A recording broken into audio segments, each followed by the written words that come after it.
क्या online fraud को रोका जा सकता है? इस सवाल का जवाब तलाशने के लिए हमने कुछ विशेषज्ञों से बात की। Part 1, white hat hacking. Unfortunately, fraud happens extremely quickly. दुर्भाग्य की बात ये है कि फ्रॉड बहुत तेजी से होता है। मैं 5 मिनट से 10 मिनट के बीच आपका पैसा और डेटा चुरा सकती हूँ। ये है हमारी पहली विशेषज्ञ रेचल टोबेक, जो एक एथिकल हैकर है। So companies hire me to tell them where their vulnerabilities are in their system. कंपनियां मुझे हायर करती हैं ये जानने के लिए उनके सिस्टम में कहां लूप होल्स हैं, जहां ऑनलाइन फ्रॉड हो सकता है। मैं उनके पैसे और डेटा में सेंध लगाती हूं ताकि उन्हें पता चल सके कि कौन सी कड़ी कमजोर है और इसकी मरम्मत किस तरह करनी है। इसे कहते हैं व्हाइट हैट हैकिंग। कंपनियां इसके लिए एथिकल हैकर्स की मदद लेती हैं। It can definitely seem innocent, but it can turn pretty malicious fast. मैं निश्चित तौर पर आपको मासूम नजर आऊंगी, लेकिन पलक झपकते ही आपका पैसा चुरा लूंगी। ऑनलाइन फ्रॉड करने वालों के तौर तरीके थोड़े अलग हो सकते हैं, लेकिन उनका फाइनल टारगेट होता है आपका डेटा और पैसा चुराना। रिचेल कहती है कि ऑनलाइन फ्रॉड के लिए उनके पास कई विकल्प होते हैं, जिनमें से एक है लॉगिन डिटेल्स को चुराना। Malware attacks are very scary for organizations too. Malware attack से बड़े बड़े ऑर्गेनाइजेशन भी घबराते हैं, क्योंकि इससे उनका पूरा डेटा चोरी हो जाता है। इसमें user names, passwords, address, phone numbers जैसी अहम जानकारियां होती हैं। इस इंफॉर्मेशन के जरिए मैं आपके किसी भी अकाउंट को एक्सेस और कंट्रोल कर सकती हूँ। साइबर क्राइम की दुनिया में इसे क्रेडेंशियल स्टफिंग अटैक कहा जाता है। सितंबर में कनाडा में ऐसा ही मामला सामने आया था, जब ऑनलाइन टैक्स रेवेन्यू सर्विस समेत कुछ अन्य सरकारी एजेंसियों पर क्रेडेंशियल स्टफिंग अटैक हुआ। And the reason why we're able to do that from an attacker mindset is because we use. हम यानी हैकर्स ऐसा कैसे कर पाते हैं, इसके लिए एक अलग माइंड सेट की जरूरत होती है। इसके लिए हम ओपन सोर्स इंटेलिजेंस का इस्तेमाल करते हैं। आपकी हर जानकारी जुटाते हैं जो आपके लिंक्डइन या इंस्टाग्राम पोस्ट से भी हमें मिल सकती है। ऑनलाइन शॉपिंग और बैंकिंग सिस्टम में अपने कस्टमर को ऑनलाइन फ्रॉड से बचाने के लिए किसी भी ट्रांजैक्शन से पहले मोबाइल पर एक कोड भेजा जाता है। रेचेल कहती है कि ये तरीका सेफ तो लगता है, लेकिन इसमें भी सेंध लगाई जा सकती है।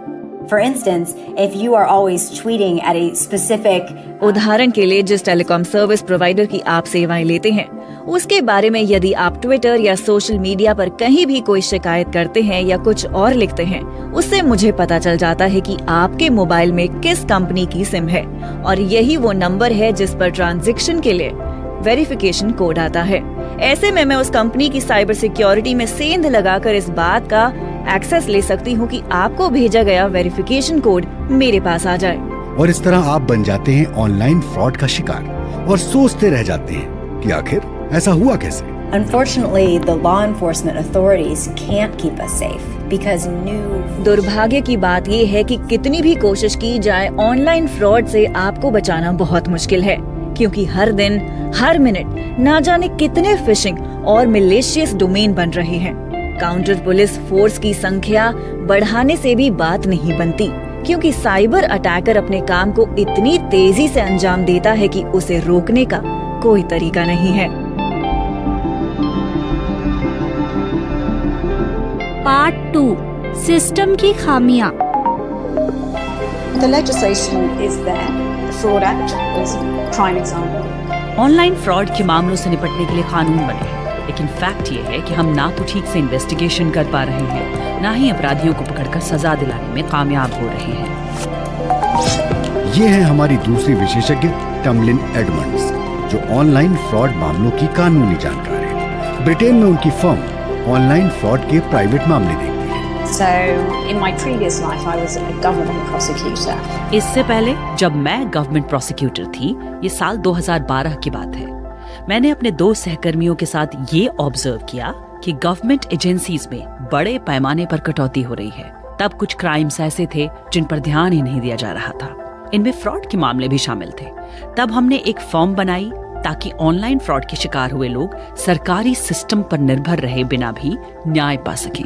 टमलिन एडमंड्स की क्लाइंट लिस्ट अब लंबी हो चुकी है। जिसमें आम लोगों के साथ कंपनियां और चैरिटी ऑर्गेनाइजेशन भी शामिल हैं। साल 2019 में इंग्लैंड और वेल्स में एक इंक्वायरी से ये पता चला कि पुलिस के पास आए ऑनलाइन फ्रॉड के 96% मामलों की जांच ही नहीं की गई। The main challenges are a lack of police engagement. सबसे बड़ी चुनौती है पुलिस की भागीदारी का ना होना। उदाहरण के लिए इंग्लैंड और वेल्स में साल 2009 से पुलिस की संख्या में 40% कटौती हुई है। इसका मतलब ये है कि पुलिस को कम रिसोर्स में हर तरह के क्राइम से निपटना है। ऑनलाइन फ्रॉड के मामले उनकी प्राथमिकता नहीं है।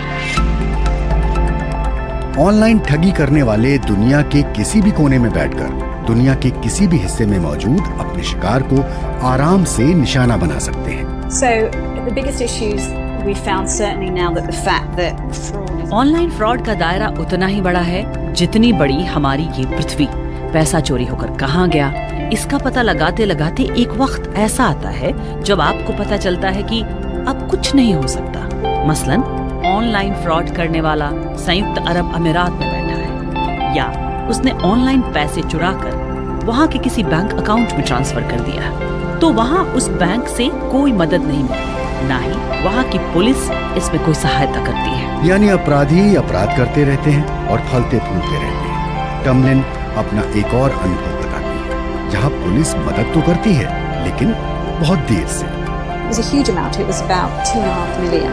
So ये बड़ी रकम का मामला था, लगभग 25 लाख पाउंड का। जिस कंपनी के साथ ये फ्रॉड हुआ, उसने अपने इलाके की पुलिस में शिकायत की। इस पर पुलिस ने कहा कि वो 28 दिन के भीतर इस शिकायत पर कोई रिस्पॉन्स देगी। जांच में ये देरी ऑनलाइन फ्रॉड करने वालों के लिए किसी वरदान के समान है। इस दौरान पैसा एक जगह से दूसरी जगह मूव होता रहता है और फिर ऐसी जगह पहुंच जाता है जहां आप कभी पहुंच ही नहीं सकते। पार्ट 3 कम जोखिम बड़ा मुनाफा। My name is Mohammed Imran and I am a criminal intelligence officer. मेरा नाम मोहम्मद इमरान है। मैं सिंगापुर में इंटरपोल की फाइनेंशियल क्राइम यूनिट में क्रिमिनल इंटेलिजेंस ऑफिसर हूँ। इंटरपोल दुनिया की सबसे बड़ी इंटरनेशनल पुलिस एजेंसी है। दुनिया के 194 देश इसके सदस्य हैं और ये एजेंसी अपने सदस्य देशों के साथ मिलकर काम करती है। In terms of Interpol's work in this area, we've seen plenty of successes. जहाँ तक इंटरपोल का सवाल है, ऑनलाइन फ्रॉड के मामले में हमने कई केस सुलझाए हैं। ऐसा ही एक मामला सामने आया था साल 2018 में। धोखाधड़ी की शिकार हुई एक कंपनी जिसके पास एक मेल आया जो देखने में बिल्कुल ऑफिशियल मेल लग रहा था, ठीक वैसा ही जैसा कोई एम्प्लॉय ऑफिशियल आईडी से अपनी कंपनी का मेल भेजता है। इस फर्जी मेल के जरिए कंपनी को भारी आर्थिक नुकसान पहुंचाया गया। It was pretty interesting because this business email ये मामला बहुत दिलचस्प था क्योंकि धोखाधड़ी यूरोप में हुई और 5 महीने बाद एक व्यक्ति को नाइजीरिया से पकड़ा गया। उस पर साइबर क्राइम, ऑनलाइन फ्रॉड और मनी लॉन्ड्रिंग के 45 केस दर्ज किए गए। अलग अलग देशों की पुलिस ने इस मामले की जांच पड़ताल की और सबूत जुटाए। नाइजीरिया में इंटरपोल को दुनिया भर के 10,000 से ज्यादा महत्वपूर्ण लोगों का डेटा मिला। गलत हाथों में इस तरह का डेटा किसी बेशकीमती खजाने की तरह होता है। ये जानना लगभग नामुमकिन है कि ऑनलाइन फ्रॉड के जरिए दुनिया भर में अब तक कितनी रकम चुराई जा चुकी है। ऑनलाइन फ्रॉड के जरिए चुराई गई रकम साइबर जगत में घूमकर आखिरकार कहां पहुंची, इसका पता लगाना बहुत मुश्किल है। यही वजह है कि इस तरह के ज्यादातर मामलों में केस कभी सॉल्व ही नहीं होते। Every time there's an online fraud, it almost definitely goes hand in hand with money laundering. Online fraud के ज्यादातर मामलों में पैसा एक हाथ से दूसरे हाथ में जाता रहता है। मनी लॉन्ड्रिंग का ये रैकेट कई देशों में फैला होता है। इस तरह के मामलों में चोरी हुई पूरी रकम वापस मिलना यूं समझिए कि असंभव सी बात है। बीच में कई पार्टियां होती हैं और सबका अपना एक हिस्सा होता है। मोहम्मद इमरान का मानना है कि ऑनलाइन फ्रॉड को रोका जा सकता है, लेकिन इसके लिए इच्छा शक्ति के साथ साथ संसाधनों का भी होना जरूरी है। यही वजह है कि साइबर क्राइम इन्वेस्टिगेशन में अच्छा करियर बनाना टेढ़ी खीर माना जाता है। इसके विपरीत ऑनलाइन फ्रॉड करने वालों के लिए ये काम बिना लागत और कम जोखिम में बड़े मुनाफे का धंधा है। Part 4 global problem local solution.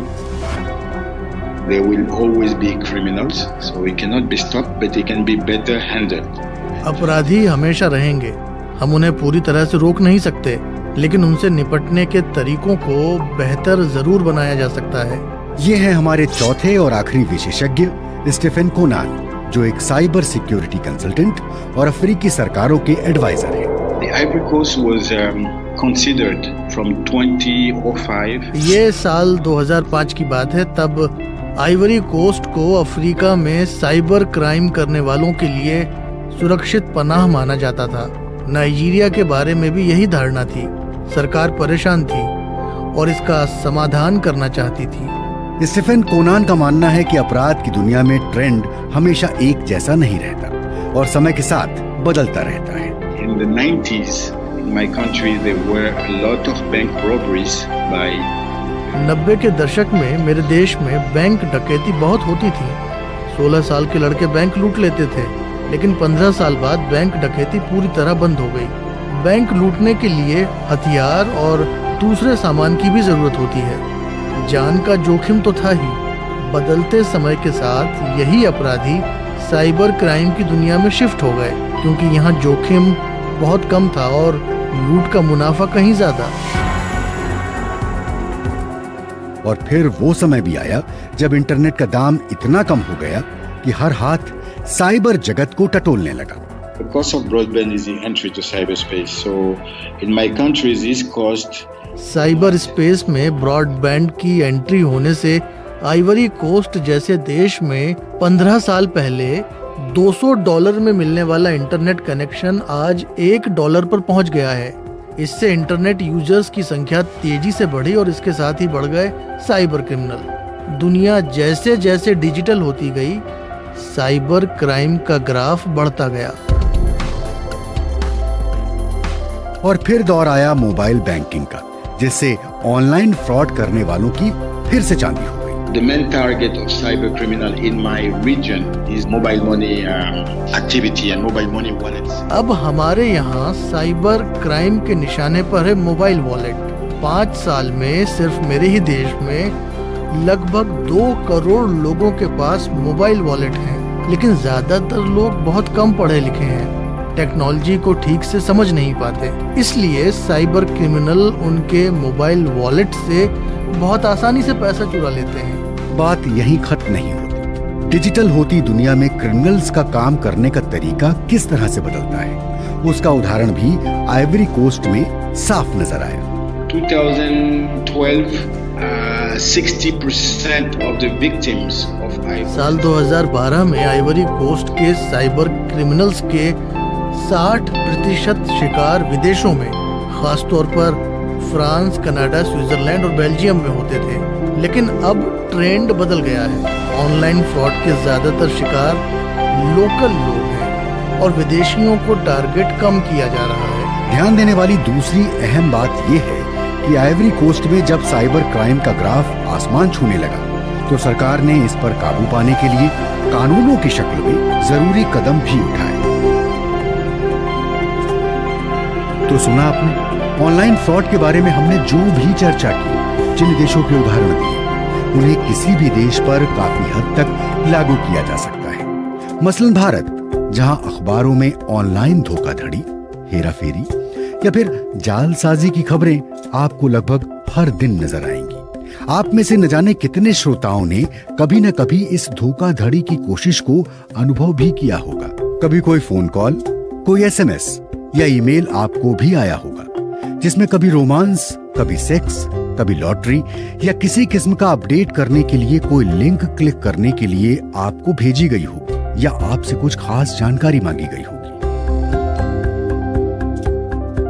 हर हाथ में स्मार्टफोन और सोशल मीडिया के बढ़ते चलन ने दुनिया को मानो डिजिटल पंख लगा दिए हैं, जिसमें फ्रॉड के तौर तरीके भी डिजिटल हो गए हैं। लेकिन फिर भी सही जानकारी, पर्याप्त सावधानी और कॉमन सेंस आपकी मेहनत की कमाई को लुटने से बचा